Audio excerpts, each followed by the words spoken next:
What if a single small adjustment to your daily coffee habit could quietly help you bring your blood sugar back under control, naturally, without spending another dime? Before you take your next sip, there is something I'd really like you to hear, because it could shift the way you look at your own health. I'm not pitching a miracle.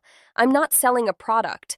I am talking about coffee, the very same coffee already sitting in your kitchen, and one detail that changes everything: how you drink it and when.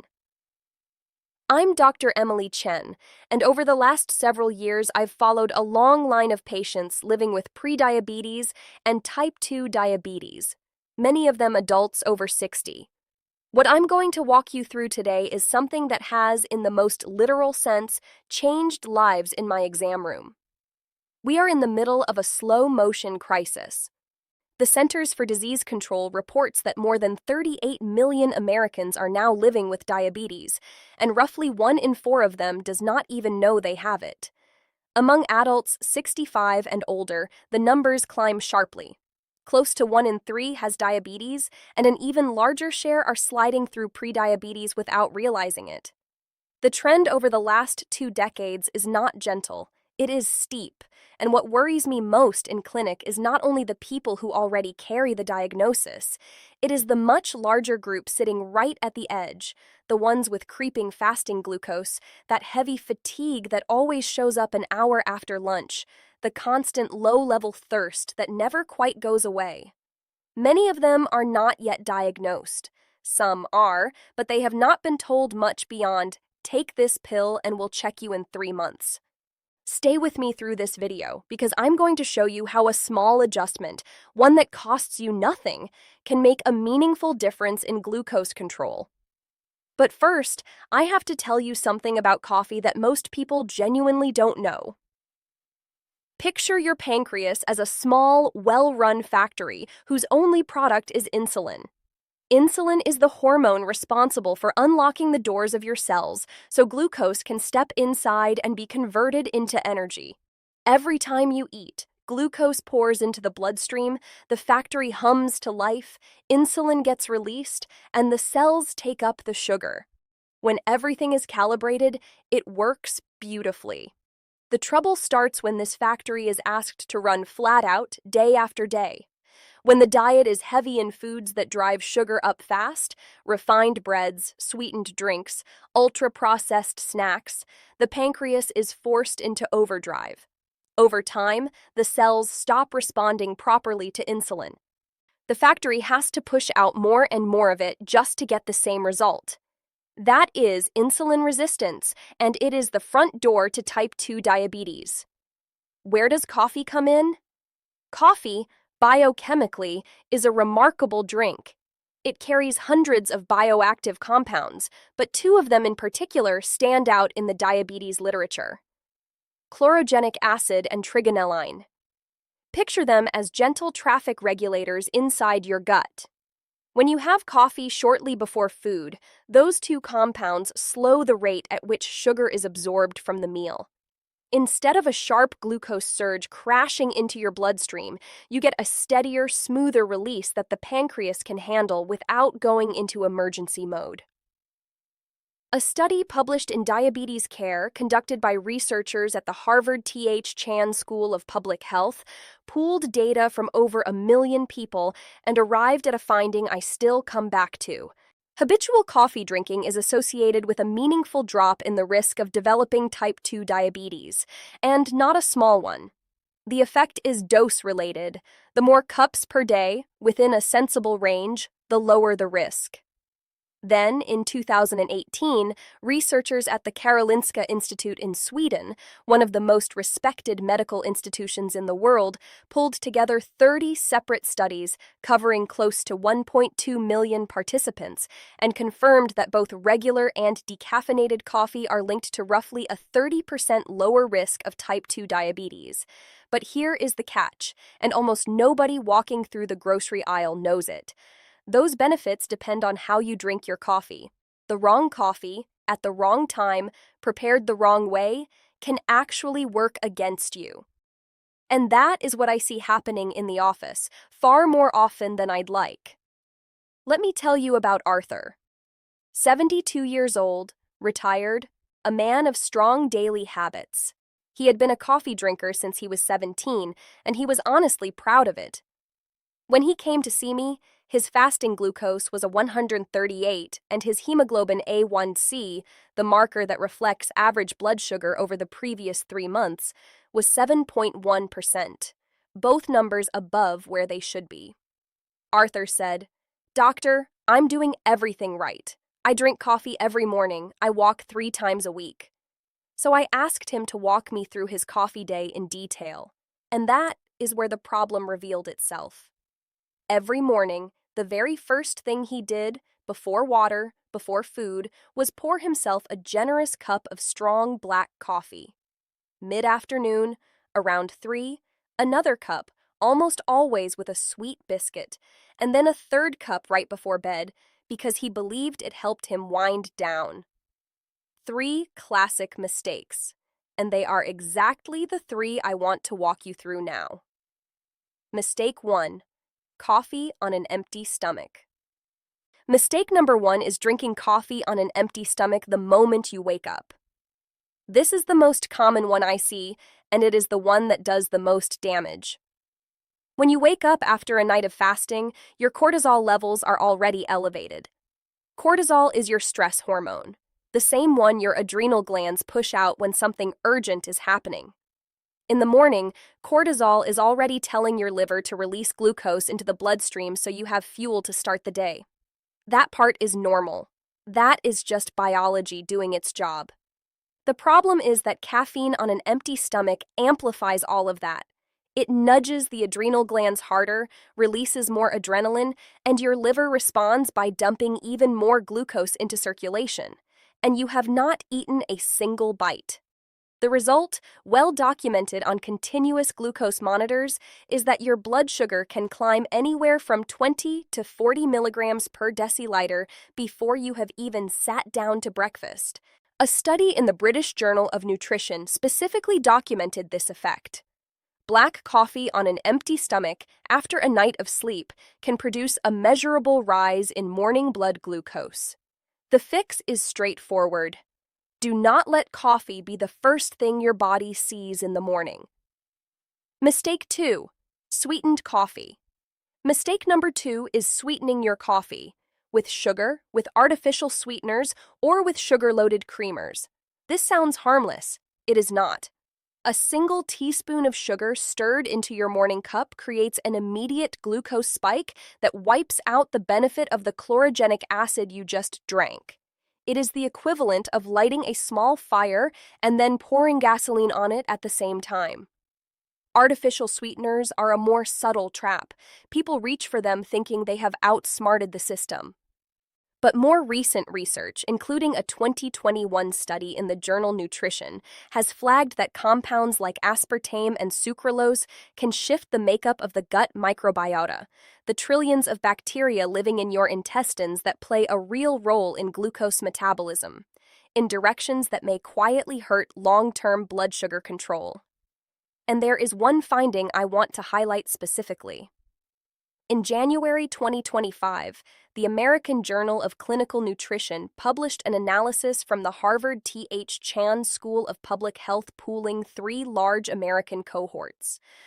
The headline was this: each additional cup of plain coffee with nothing added was associated with about a 10% lower risk of diabetes. As soon as the coffee was sweetened, that protective effect dropped sharply. Translated into actionable advice: take the sugar out of your coffee. It sounds basic. It is also one of the most powerful single moves you can make. Mistake 3. Late afternoon and evening coffee. Mistake number 3 is reaching for coffee in the late afternoon, or worse, the evening. Caffeine has a half-life inside the body of roughly 5 to 6 hours. That means a cup of coffee at 3 in the afternoon is still leaving you with half its caffeine actively circulating at 8 in the evening. That tail keeps cortisol elevated, interferes with deep sleep, and sleep is precisely when your body does part of its glucose regulation work. Poor sleep equals worse glucose control. Worse glucose makes you feel more tired the next day, which makes you crave more caffeine. It is a cycle, and it is a vicious one. When I sat down with Arthur and we cleaned up his routine, moved coffee out of the empty stomach window, cut the sugar, ended the late evening cup, something remarkable happened. 8 weeks later, his fasting glucose had dropped from 138 to 112.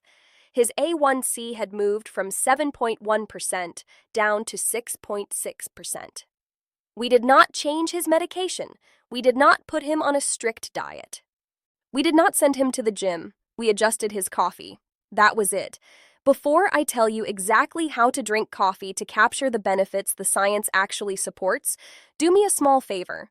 If this is being useful to you, tap the like button and subscribe to the channel. There is a lot more content on this channel that can shift your health for the better, and that single click helps it reach more people who need it. And drop a comment with the city or state you're watching from. I love seeing where this conversation is reaching. Now, back to the topic, the right coffee at the right time. Right moment 1, breakfast. Water, weight, protein, coffee. First golden moment, with breakfast, but not the very first thing you do in the morning. When you wake up, drink a glass of water first. Wait somewhere between 30 and 60 minutes. Eat something with protein in it before the coffee. Scrambled eggs, a slice of cheese, plain unsweetened yogurt, whatever protein source you actually enjoy. Then have your coffee and have it plain. No sugar. No sweetener. Why protein first? Because protein blunts the impact of caffeine on cortisol. It supplies amino acids the liver uses more efficiently, and it interrupts that cortisol-driven spike of glucose into the bloodstream that happens when caffeine hits an empty stomach. Research published in the Journal of Clinical Endocrinology has shown that placing protein before carbohydrates and caffeine measurably reduces the post-meal glucose spike. If you want to lean into this further, sprinkle about half a teaspoon of cinnamon powder into your coffee. Cinnamon contains compounds that mimic some of insulin's actions, helping cells take up glucose. A review in the journal Nutrients indicated that regular cinnamon intake can contribute to a modest drop in fasting glucose. Not a medication, but a real ally. Right moment 2, 20 minutes before lunch. Second, golden moment. A small cup of plain black coffee about 20 to 30 minutes before your main meal of the day. This is something almost no one knows about. 20 to 30 minutes before lunch, drink a small cup of coffee, plain, no sugar, no cream. The chlorogenic acid in the cup goes ahead of the food and acts like that traffic regulator I described earlier. It slows the absorption of sugar from the meal you are about to eat. That, in turn, blunts the post-meal glucose spike, which is one of the central mechanical drivers of progression from prediabetes to full type 2 diabetes. A study from researchers at Brigham and Women's Hospital, affiliated with Harvard Medical School and published in Diabetes Care, showed that the active compounds in coffee, chlorogenic acid and trigonelline in particular, meaningfully reduce glucose and insulin concentrations in the first 15 minutes after a carbohydrate-rich meal when measured against placebo. That effect is real, measurable, and available to you for the price of a cup of coffee. Right moment 3, within 30 minutes after exercise. Third golden moment, within 30 minutes after you exercise.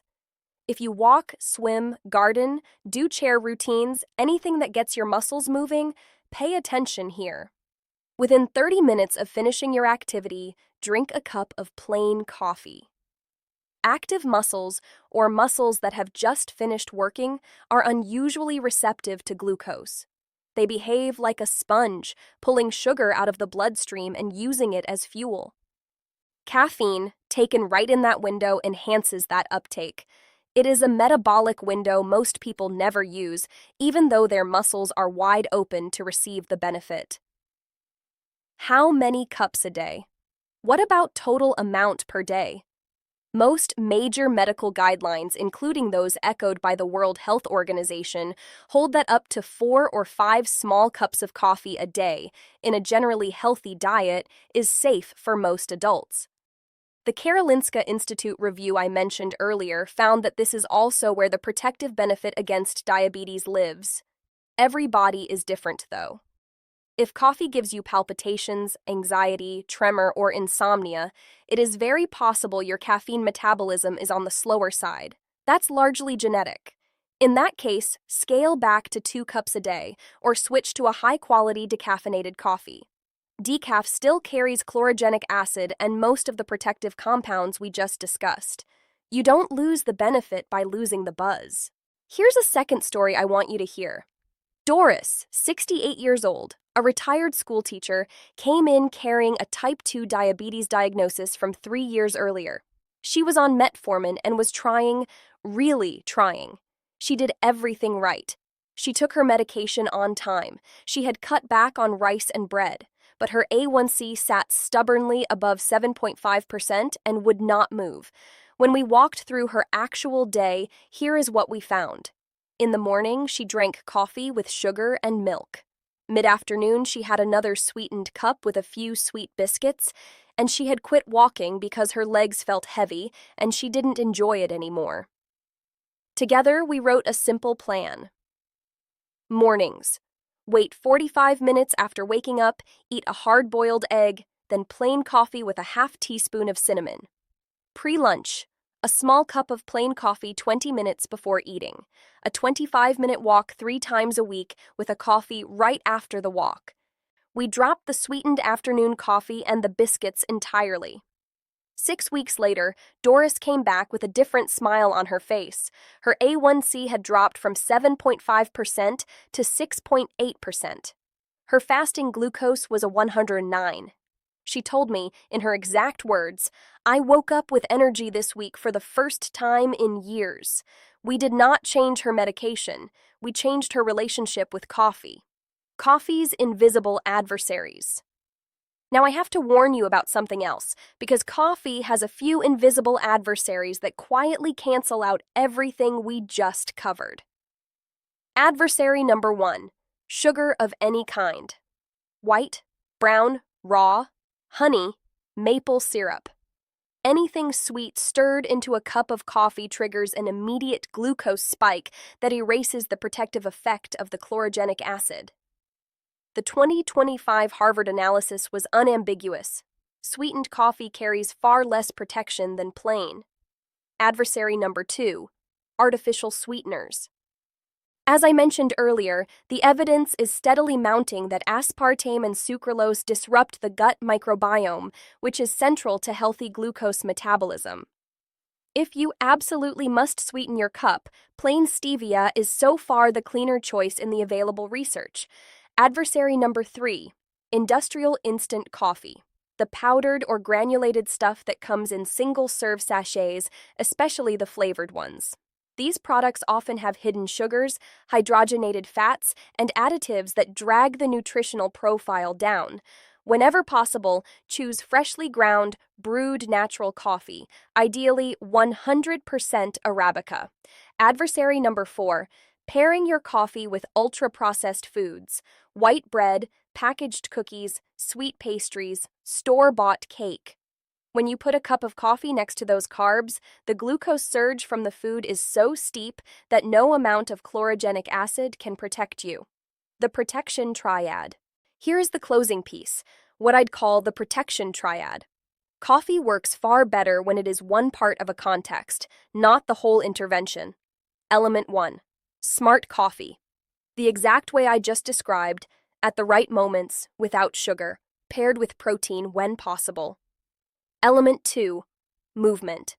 You do not have to set foot in a gym. 30 minutes of moderate pace walking, 3 to 5 times a week, is enough to genuinely improve insulin sensitivity. When muscles move, they pull glucose out of the bloodstream all on their own, independent of insulin. The research on this is so consistent that I cannot list it all in one breath. Element 3. Adequate protein at meals. Protein is the macronutrient that has the smallest direct impact on glucose, supports satiety, and protects muscle mass. And muscle is the body's largest single consumer of glucose. After 60, our protein needs actually go up because the body becomes less efficient at using it. Eggs, fish, chicken, beans, cheese, plain yogurt, pick one and put it on every plate. When all three elements move together, the effects compound. Coffee improves insulin sensitivity. Movement increases glucose uptake by muscles. Protein steadies the post-meal spike. That is a powerful combination, and it does not require a single specialty product. I do need to be straightforward with you about one thing. Everything I've covered today is a set of complementary lifestyle strategies grounded in published evidence. They can help, meaningfully. They are not a replacement for medical care. If you already carry a diabetes diagnosis and you are on medication, do not adjust the dose and do not stop taking anything on your own. Take what you've learned today to your physician, sit down with them, and adjust together with professional supervision. Now, let me ask you something. Do you have a family member, a parent, a sibling, a close friend who is fighting high blood sugar or already has a diabetes diagnosis? Send them this video right now while you are thinking of them. You may be giving them information that nudges their week, their month, or even the rest of their life in a better direction. Quality information, grounded in science, is one of the best gifts we can pass along to the people we love. I want to leave you with something I have been carrying with me through years of practice. Your body is not working against you. It is constantly trying to balance itself, to repair, to adapt. When your glucose climbs, when your fatigue won't lift, when your legs feel swollen at the end of the day, those are signals. They are not failures. They are messages. And what your body is asking for is often not a new prescription. Sometimes it is something as small as the time of day you reach for your coffee. Health is not built in the pharmacy. It is built in the small daily habits you decide to keep or change. In the next video, I'll walk you through the 5 foods that anyone with prediabetes should remove from their plate as fast as possible. Foods that quietly inflame glucose levels and that most people genuinely don't suspect. Make sure your notifications are on so you don't miss it. I'm Dr. Emily Chen, and it has been a real pleasure spending this time with you.